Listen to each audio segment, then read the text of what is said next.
So the blades are good in some conditions, but just how versatile are they? This is my review after 2 seasons on them and a couple dozen days in the Rockies. I'll be going through what they're like to ski on, along with a couple surprises that I found along the way. Skip to this time if you want the too long didn't watch. So Line lists these as a weird, different, fun ski. We'll be putting that to the test and see if they're right. They're offered in a 169, 176, and 181 centimeter versions. These are the 176 centimeters. And there's also some women's selections that are a bit shorter as well. So starting with the width for these, the tip is 154 millimeters, waist is 95, and tail is 124 millimeters. So it's relatively easy to pivot and turn with and transfer from edge to edge with the smaller waist, despite the wider tip and tail, and it definitely gives the ski a really unique shape. These also provide an interesting kind of float, as the tip really wants to keep you up, but you sink down a bit more with the waist, and so they're not super floaty, but they're still fun. They make for a good, fun power run, and because of the fat tip, it's actually easier to pivot off of that and makes power runs pretty fun. So the side cut is listed as tight. Just kind of eyeballing it and comparing it to some other skis, I would say it's smaller than 16 meters, so that can give you an idea. But basically, making turns with these is so much fun. It's really easy to just dig in there and get a real good edge and just have a ton of fun carving down the mountain. On some fresh groomers, I've actually been in some turns where, it's challenging to stay upright, because once you're sideways in a sharp turn, the G's just want to push you down more and more. And so it's sometimes difficult to stay standing if you're really pushing them, but it's a lot of fun feeling the G's. So not many skis have this tight of a side cut, and if you need a run to take a break, these are fine. They can cruise down the mountain. If you don't put them on edge as much, you can still make some nice turns, but really the more effort you can give them, the more fun you'll have and the more they'll kick back. So for the profile, they've got a rocker camber rocker, which means rocker in the tip and tail, and camber in the center. Most all mountain skis have this type of profile. Make sure you get some float for pow and keep on top of it, and you can go backwards without too much of an issue. And then the camber really makes sure that you maintain solid contact with the snow when you're turning. For the flex on the blades, they're listed as a directional flex. I would say it's a medium to stiff flex overall. Line has what they call their gas pedal metal, which you can kind of see here. So really what it does, like a lot of other skis that incorporate some metal or composite material, is changes the flex pattern so that you get the longitudinal flex. So it flexes relatively easy like that, but torsionally, side to side here, they're really stiff. What that means is when you're in turns, they're gonna stay locked. You can really charge it, and like Line says, the gas pedal metal, if you put the pedal to the metal, they certainly hold and they certainly kick back, and when you're in those turns, they really hold nice. The speed!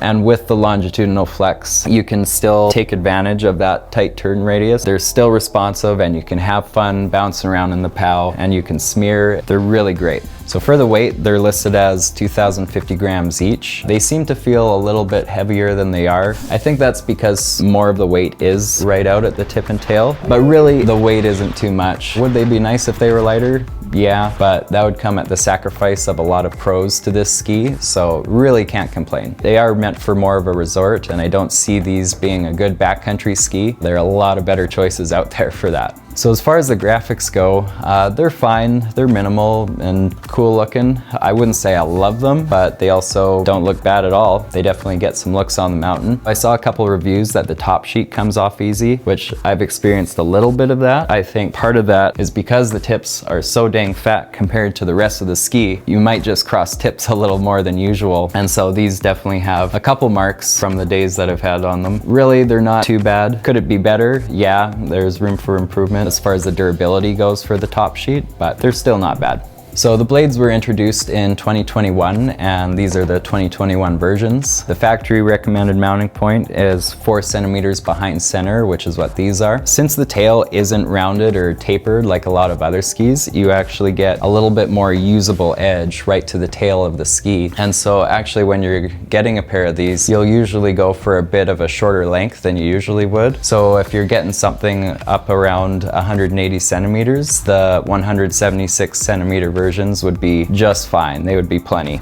I've been skiing for over 25 years, and for the last decade or so, I haven't skied on much that's smaller than 100 millimeters in the waist. So with that for context, these are the most fun that I've had on groomers that I can remember. It's so fun just carving down the mountain, especially on those days where there's not as much snow. And then you can take them into the POW if you really want to. They're super, super fun. So Line has some of the most marketing terms, so they call things like gas pedal metal and a bunch of other things about this ski. So here I am mentioning it, so I guess there's something about marketing that works. They also say in their marketing that they're fun to ski, and I don't think they're lying. They are really fun to ski.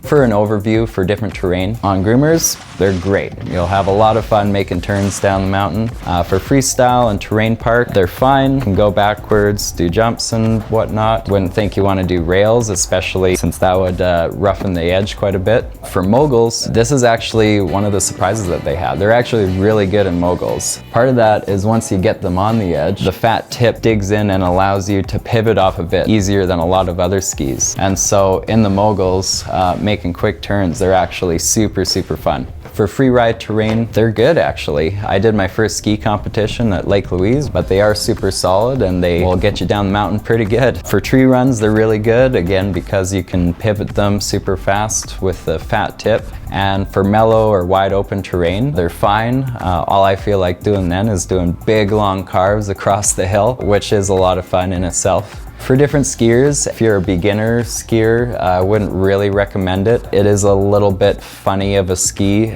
because of how the shape is. If you're intermediate, it's still fun. It's really rewarding to work on your turns with these, especially because once you do get them on edge, it's really easy to dig in and get that feeling of carving. And then for experts, they're really fun, really rewarding, can take them pretty much anywhere and have a lot of fun with them. And it's a good ski to change things up, especially if you have a lot of the other typical all-mountain skis.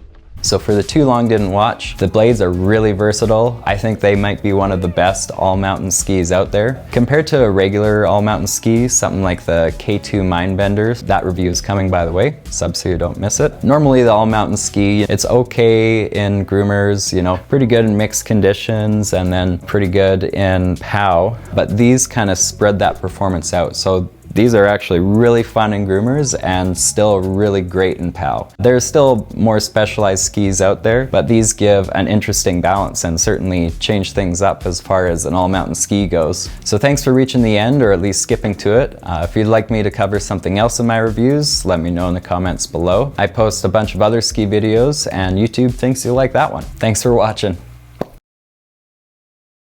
Longitudinally.